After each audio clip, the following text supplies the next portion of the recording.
Hello বন্ধুরা, সবাই কেমন আছো? আশা করছি সবাই ভালো আছো। তো আজকে আর একটা নতুন ভিডিও নিয়ে তোমাদের আমি সিয়াম উপস্থিত হয়ে গেলাম। তো আজকে ভিডিও টপিক হচ্ছে 2020 সালে বাংলাদেশের কোন মুভির আয় কত ছিল। তো এটা খুবই একটা ইন্টারেস্টিং ভিডিও হয়ে চলেছে।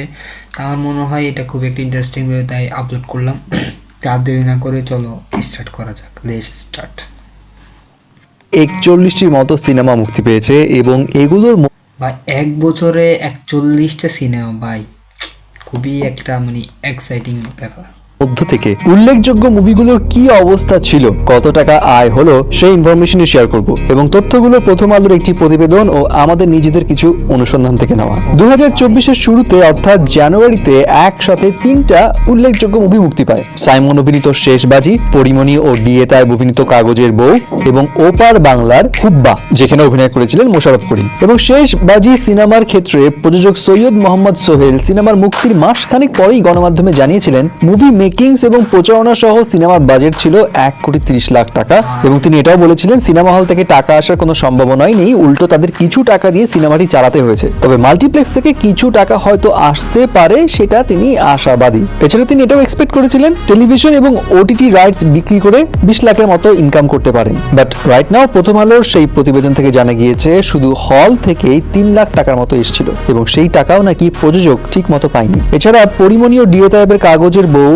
এটার আয় 5 লাখ টাকা নাকি নিচে, তবে কতটা নিচে সেটা বলতে চাননি সংশ্লিষ্টরা। বাট ডিএ তায়েব জানান তিনি যতদূর জানেন ডিজিটাল রাইটস এবং টিভি রাইটস সেল করে এই মুভি 15 লাখ টাকার বেশি আয় করেছে, যেহেতু বাজেট কম ছিল সো টাকা উঠে গেছে। এবার আসা যাক অনুদানের সিনেমা ছায়া বিক্রির কাছে। অনুদানের সিনেমা নিয়ে সবসময় একটা কমপ্লেইন থাকে যে এখানে বাজেট পাওয়ার পর সিনেমা বানানো নিয়ে একটা তাইরে নাইরে হয়ে থাকে আর কি। যাই হোক, ফেব্রুয়ারি মাসে মুক্তি পায় এমনই একটি অনুদানের সিনেমা অপু বিশ্বাস এবং নীরব অভিনীত ছায়া বৃক্ষ, যেখানে বাজেট ছিল 70 লাখ টাকা এবং প্রথম আলোর সেই রিপোর্টস মতে ইনকাম হয়েছে হল থেকে মাত্র 10 লাখ টাকা। যদিও পরিচালক বন্ধন বিশ্বাস আগেই জানিয়েছিলেন প্রচার কম হওয়ায় তারা আয়ে পিছিয়েছিলেন। এরপর এপ্রিলে ঈদুল ফিতরের সময় রাজকুমার, জিন্টু, ওমর, কাজল রেখা সহ আরো কিছু মুভি মুক্তি পায়, যার মধ্যে রাজকুমার সিনেমার বাজেট নিয়ে গুঞ্জন ছিল। এটার বাজেট 8 কোটি টাকা এবং জুলাই মাসের একটা রিপোর্টস অনুযায়ী রাজকুমার থেকে 26 কোটি টাকার গ্রস কালেকশন আসে। এছাড়া প্রফিট শেয়ারিং এর মাধ্যমে বঙ্গ অ্যাপে এটা রিলিজ করা হয়। পাইরেসি হওয়া সত্ত্বেও সেখান থেকে মোটা অঙ্কের একটা অ্যামাউন্ট আসে। এছাড়া ওমর, মোস্তফা কামাল রাজ পরিচালিত এই সিনেমাটাও কিন্তু মুক্তি পায়।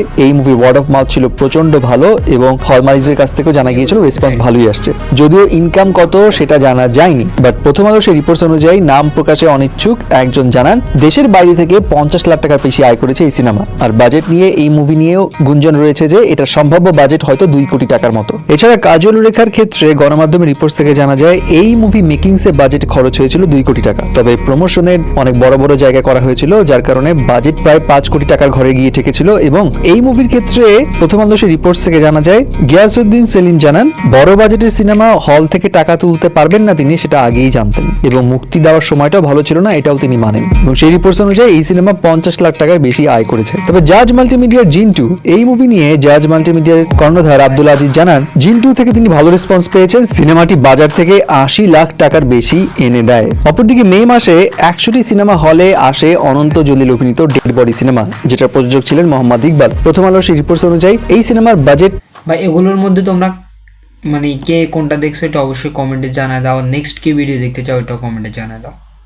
সম্পর্কে ইকবাল জানান সিনেমার বাজেট নাকি ছিল 55 লাখ টাকা এবং এর আগেও গণমাধ্যমে এই প্রডিউসার জানিয়েছিলেন তিনি টেলিভিশন ইউটিউব রাইটস থেকে চোখ বন্ধ করে 30 লাখ টাকা সেল করতে পারবেন, ইন্ডিয়াতে রাইটস বিক্রি করে 10 লাখ টাকা কামাইতে পারবেন, সবকিছু মিলিয়ে তার 1 থেকে 2 লাখ টাকা লাভ থাকবে। তুফানের ইনকামের কথা যদি বলি, বাজেট নিয়ে গুঞ্জন রয়েছে প্রায় 10 কোটি টাকা বাজেটের সিনেমা এটি। মুভি মুক্তির পরেই ইনকামে ঝড় তুলেছিল, সেটাও সবাই জানে। সেই হিসেবে মিডিয়া রিপোর্টসগুলো থেকে জানা গিয়েছিল সিনেমাটির প্রথম সপ্তাহে তোমরা কারা কারা তুফান মুভিটা দেখছো এটা অবশ্যই কমেন্টে জানায় দাও। হ্যাঁ, 20 কোটি টাকার গ্রস কালেকশন দেয়, 10 দিনে প্রায় 25 কোটি টাকার টিকিট সেল হয় এবং 3 সপ্তাহে বিশ্বব্যাপী 35 কোটি টাকার গ্রস কালেকশন ক্রস করে যায় তুফান। এছাড়া নভেম্বরে শাকিব খানের আরেকটা সিনেমা মুক্তি পায় যেটা হলো দরদ, এবং এই দরদের নিয়ে অনন্য মামুন জানিয়েছিল শাকিব খান অভিনীত এই দরদ 2 দিনে 3 কোটি 12 লাখ টাকা আয় করেছে। এরপর আর ইনকামের আপডেট দেওয়া হয়নি, সো এইভাবে দরদের ইনকাম নিয়ে আর কোনো নিউজ সামনে আসেনি। এনিওয়ে ভিউয়ার্স, এই তো ছিল 2024-এ বাংলা সিনেমাগুলোর বক্স অফিস কালেকশনের একটা আপডেট। এখন এই মুভিগুলোর মধ্যে কোন মুভি তো গাইস, এগুলোর মধ্যে তোমার কোনটা ভালো লাগছে ওটা অবশ্যই কমেন্টে জানা দাও এবং ভিডিওতে তোমাকে কেমন লাগছে ওটাও কমেন্টে জানাই দিও। তো দেখা হচ্ছে অন্য কোনো নেক্সট ভিডিওতে। ততক্ষণ পর্যন্ত ভালো থাকবা, সুস্থ থাকবা, আল্লাহ হাফেজ। এবং আমি কি নেক্সট কি ভিডিও রিয়াকশন দিব ওইটাও জানাই দিও। ঠিক আছে, তো আল্লাহ হাফেজ।